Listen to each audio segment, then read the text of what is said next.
My name is Sabina. I'm from Lithuania, from Vilnius. I'm second year European Studies at the Hague University.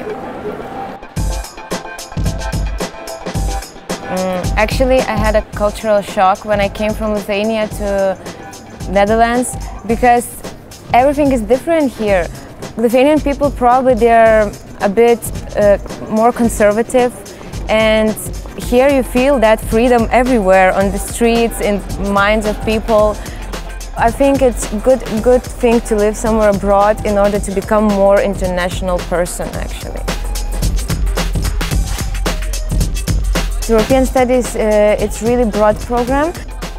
You learn everything during your first year, like economics, politics, culture, marketing, event management, actually everything. So you can try, but it's only during your first year. But then you have an opportunity to choose the direction, private or public. So my direction is private because I like marketing management, like branding, event management.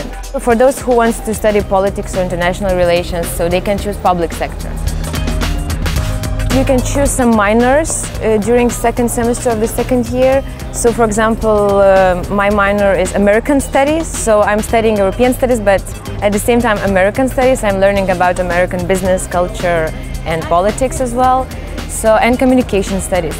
I think I learned that I need to listen to people more because I like to talk, I like to speak all the time. And what I learned in school here in the Hague University, that I need to be more patient and to listen to other people, because when you're a good listener, you're a good communicator, and it's really important also in your, not only in your career, also in your personal life. When I first came to the building, actually, I came with my friend and we were a bit shocked because it seems like a museum or something like that. It's really interesting atmosphere. Like, it's not like a typical school or university. It's just something modern, crazy, interesting.